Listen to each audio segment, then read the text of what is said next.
할렐루야. 네, 오늘도 예배로 하루를 시작하시는 우리 모든 성도님들께 하나님의 은혜와 평안이 가득하시기를 주님의 이름으로 축복합니다. 우리 자녀들을 열어둔 부모님들께 한번 여쭙고 싶습니다. 자녀들이 똑같이 이쁜가요? 둘째, 셋째 이렇게 자녀들을 키울 때 어, 솔직하게 우리끼리 부모들끼리 똑같이 이쁩니까? 다르죠. 내리사랑이라는 말이 괜히 있는 게 아니라는 걸 저 요새 느끼고 있어요. 둘째가 참 이쁘거든요. 자, 그런데 어, 그 왜 이 아이가 이쁘고 안 이쁠까? 그냥 진짜 말 그대로 내리사랑이라 어려서 귀여워서 이쁜 걸까? 라는 거를 생각을 해볼 때 그렇지 않은 것 같아요. 이쁜 아이들은 이쁜 짓을 하죠. 저희 아이들은 지금 좀 어리기 때문에 아직 그런 차이를 사실 잘 못 느끼는데, 아이들이 크면 클수록 부모에게 잘하는 자녀와 그렇지 않은 자녀가 정도가 분명히 나뉘어지게 될 거라는 이야기입니다. 그러면 아무래도 어떤 자녀에게 더 마음이 가겠어요? 당연히 나한테 잘하는 자녀, 나를 존중해주는 자녀에게 더 마음이 가겠죠. 하나님의 마음도 그렇지 않을까 생각이 듭니다. 우리 2장 30절 말씀 우리 한번 읽어볼까요? 30절입니다. 시작. 그러므로 이스라엘의 하나님 나 여호와가 말하노라. 내가 전에 내 집과 내 조상의 집이 내 앞에 영원히 행하리라 하였으나 이제 나 여호와가 말하노니 결단코 그렇게 하지 아니하리라. 나를 존중히 여기는 자를 내가 존중히 여기고 나를 멸시하는 자를 내가 경멸하리라. 아멘. 하나님께서도 이렇게 말씀을 하세요. 내가 예전에 약속했었는데 이제는 그렇게 하지 않겠다. 나를 존중히 여기는 자를 내가 존중히 여기고 나를 멸시하는 자를 내가 경멸하겠다. 오늘 말씀에 하나님께서 이렇게 이야기하시죠. 나에게 잘하는 자녀에게 우리가 더 마음이 가고 떡 하나라도 더 주고 싶고 엉덩이라도 한 번 더 토닥해주고 싶고 하는 마음이 드는 것처럼 하나님께서도 그러지 않으실까 생각이 듭니다. 오늘 2장 말씀을 보면 한나의 이야기가 나오고 엘리의 아들들의 이야기가 나와요. 한나는 하나님을 존중한 사람이고요. 엘리의 아들들은 하나님을 멸시한 사람들입니다. 우리 오늘 그 말씀을 함께 나누면서 하나님을 존중해 하는 우리가 될 수 있기를 주님의 이름으로 축복합니다. 한나가 1절부터 11절까지 여호와께 찬양합니다. 이 앞장에서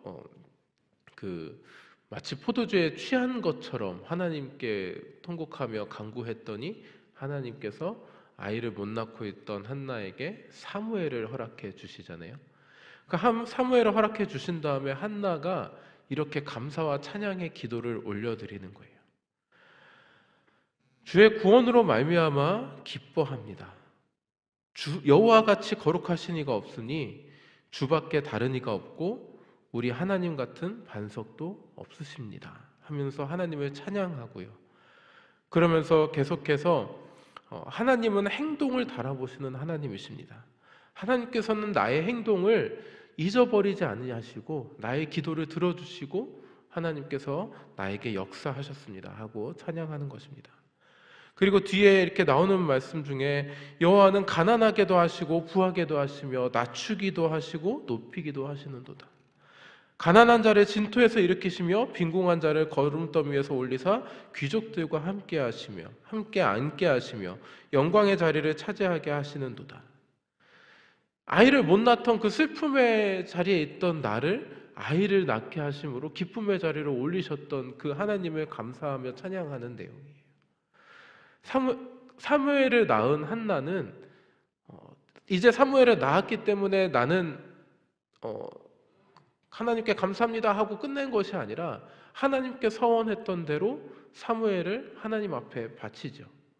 성전으로 바치죠. 그리고 하나님께 이렇게 감사의 기도를 올려드리는 거예요. 하나님께서 한나의 삶 가운데에 한 사무엘을 낳게 하는 기적을 통하여서 역사하셨더니 한나는 그 기적을 하나님 앞에 감사를 올려드리고 하나님 앞에 서원했던 것들을 지킴으로써 하나님께 존중함을 표현했다라는 말입니다. 그렇게 기도하고 그렇게 애써서 낳은 사무엘을 하나님 앞에 올려드리는 것이 쉬운 일일까요? 사무엘 하나밖에 없잖아요. 우리가 아이를 막 낳아서 기르고 싶어 할 때 그냥 낳는다는 걸로 만족하지 않잖아요. 낳아서 기르고 함께 생활하고 살아가는 것을 원하는 것이지, 내가 이제 아이 낳았으니까 하나님 앞에 바쳤으니까 나는 상관없습니다. 난 이제 아이를 못 낳는 여자가 아닙니다. 이거 증명하려고 하나님께 자녀를 구한 것이 아닐 거잖아요. 그런데 그 어린 사무엘을 성전에 올려보내는 한나의 마음이 쉬웠을까요? 아니요, 너무 어려웠을 것 같아요. 마치 이삭을 바치는 아브라함의 마음과 같지 않았을까 싶습니다. 그럼에도 불구하고 한나는 어떻게 합니까? 서원했던 것을 지키고 그것으로 왜 하나님 저에게 사무엘을 뺏어가십니까? 하나님께 투정 부리는 것이 아니라 감사하며 찬양으로 하나님 앞에 이렇게 나아갔다라는 것이죠. 하나님께서 어떻게 역사하십니까? 21절 말씀 우리 함께 읽겠습니다. 21절입니다. 여호와께서 한나를 돌보시사 그로 하여금 임신하여 세 아들과 두 딸을 낳게 하셨고 아이 사무엘은 여호와 앞에서 자라니라. 아멘. 하나님께서 이렇게 복을 주셨다라는 거예요.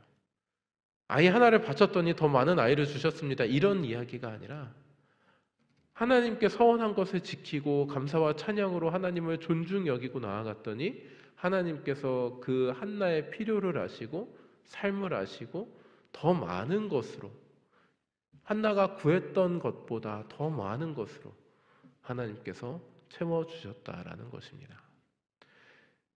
바로 하나님의 사랑이고 바로 하나님의 본질입니다.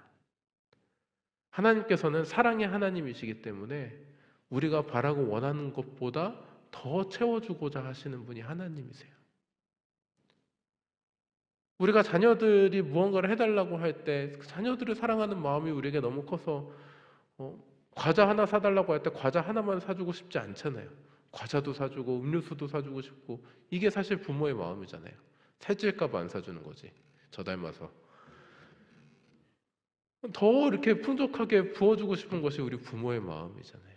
하나님의 마음도 동일하십니다. 그런데요, 우리가 자녀들한테 뭘 하나를 해줄 때 무조건 퍼줍니까? 아니죠. 그 아이에게 맞게 퍼주잖아요. 제가 우리 딸을 너무 사랑한다고 해서 막 5만 원짜리 2장을 주겠습니까? 그 5만 원짜리 2장의 가치도 이 아이가 모를 텐데 그렇지 않잖아요. 1,000원짜리 한 장 주겠죠. 그럼 그 아이는 그 1,000원짜리 한 장에 기뻐 감사함을 느끼겠죠.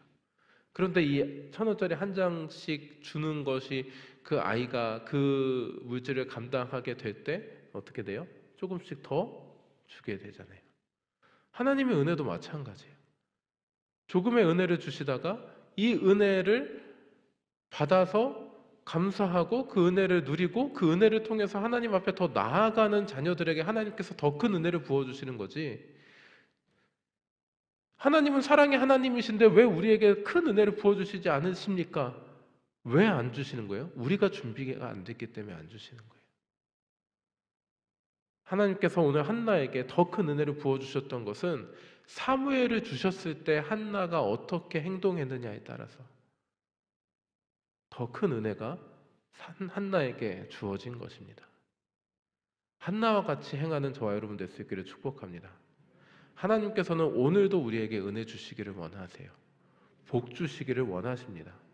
그 복을 받아 누리는 우리가 어떻게 하나님 앞에 나아가는지에 따라서 하나님께서 더 큰 복을 주실지 아니면 그 복을 빼앗아 가실지 결정하실 것입니다. 하나님께서 은혜 주시고 복 주셨을 때에 더 하나님께 감사하고 더 하나님 앞에 무릎 꿇고 나아가는 저와 여러분 될 수 있기를 축복합니다. 그런데 반면에 엘리의 아들들은 그렇지 않았어요. 엘리의 아들들은 제사장의 아들들이에요. 성전에서 먹고 자란 아이들이고요. 그리고 장성하여서 성전에서 일을 하는 자들입니다. 그런데 말하기도 민망하게 오늘 말씀을 보면 12절부터 뒤에 말씀을 보면 이 엘리의 아들들은 재물을 자기 뜻대로 갈취를 합니다. 삶은 고기가 싫어서요. 자기의 욕망, 자기의 그 욕구를 채우기 위해서 하나님 앞에 올려드릴 그 거룩한 재물을 자기 마음대로 오용을 하죠. 그리고 여러 가지 도덕적인 문제들을 일으킵니다. 가장 본이 되어야 할 가장 그 하나님 앞에서 하나님의 은혜와 하나님의 복으로 살아가는 이 제사장의 자녀들이 하나님 앞에 범죄하는 거예요. 이는 하나님을 멸시하는 일이죠. 하나님께서는 그 멸시의 대가를 치르시는데요. 34절 말씀 우리 함께 읽겠습니다. 34절입니다. 시작. 내 두 아들 홈니와 비느하스가 한 날에 죽으리니 그 둘이 당할 그 일이 내게 표징이 되리라. 아멘. 그 앞에 말씀에 내 집에서 출산되는 모든 자가 젊어서 죽으리라. 내 집에 노인이 하나도 없으리라. 저주의 이야기를 하나님께서 이 엘리의 가정 가운데 하시는 거예요. 가장 하나님을 존중해야 할 자가, 가장 하나님을 경외해야 하는 자가 그렇게 하지 않고 방만하여져서 하나님께서 주신 은혜와 복을 당연하게 여기고 방만하여져서 자기 뜻대로, 자기 욕구대로 죄를 행하면서 살아갔더니 하나님께서 그 집의 대를 끊어버리시겠다라고 저주하시는 것입니다. 벌을 내리시는 것이죠. 이 엘리의 가정과 같이 되지 아니하고 한나의 가정처럼 되는 우리가 되기를 축복합니다. 하나님께서 은혜 주실 때, 하나님께서 복 주실 때 더 하나님 앞에 감사하고 더 하나님을 존중히 여기고 더 하나님 앞에 나아가서 하나님께서 주시는 더 큰 은혜와 더 큰 복을 받아 누리시는 저와 여러분 될 수 있기를 축복합니다. 오늘 하루의 시간 가운데 더 하나님 앞에 무릎 꿇기를 힘쓰시고 더 하나님을 존중히 여기는 저와 여러분 될 수 있기를 주님의 이름으로 축복합니다. 기도하겠습니다. 사랑의 하나님 아버지, 오늘 한나와 엘리의 가정을 통해서 우리가 어떻게 하나님 앞에 나아가야 할지를 다시 한번 깨닫습니다. 주님을 존중히 여기는 우리 모두가 되게 하여 주시옵소서. 주님께서 주시는 복과 은혜를 당연한 것으로 여기지 않게 하시고 늘 감사함으로 하나님께 찬양으로 올려드리고 하나님께 서원한 것을 갚으며 나아가는 우리가 되게 하여 주시옵소서. 하나님께서 그런 우리에게 더 큰 은혜와 더 큰 복을 허락하여 주실 줄 믿습니다. 주님, 우리가 이 믿음 가운데에서 오늘 하루도 살아가기로 결단하오니 주님, 오늘 하루의 삶 가운데 우리에게 역사하여 주시고 우리의 삶을 통해서 주님 영광 받아 주시옵소서. 주님, 우리 지체들 가운데에 몸이 아픈 자들, 마음이 아픈 자들, 또 물질 때문에 어려움을 겪는 자들이 있습니다. 주님, 찾아가 위로하여 주시고 주님 능력을 베풀어 주셔서 하루속히 치유되고 모든 문제가 사라지는 것을 경험하는 우리 지체들 될 수 있도록 주님 친히 역사하여 주시옵소서. 그래서 그 역사하심으로 말미암아 감사를 주님께 올려드리게 하시고 그 감사를 통하여서 하나님께서 주시는 더 큰 은혜와 복을 누리고 체험하는 우리 모두가 될 수 있도록 주여 인도하여 주시옵소서. 귀한 예물 올려드리는 손길 있습니다. 주님께서 받으시고 하늘의 신령한 복과 땅에 기름진 것으로 그 삶 가운데 가득 채워 주시옵소서. 바라고 원하는 일들이 다 이루어지는 일이 있도록 주님께서 은혜로 베풀어 주시옵소서. 오늘 하루도 주님 사랑하며 살아가기를 원합니다. 주님을 존중히 여기는 우리가 되기를 원합니다. 주님, 그 마음 우리에게 허락하여 주시고 행동으로 주님 앞에 보이는 우리 모두가 되게 하여 주시옵소서. 감사합니다. 예수님의 이름으로 기도드립니다. 아멘.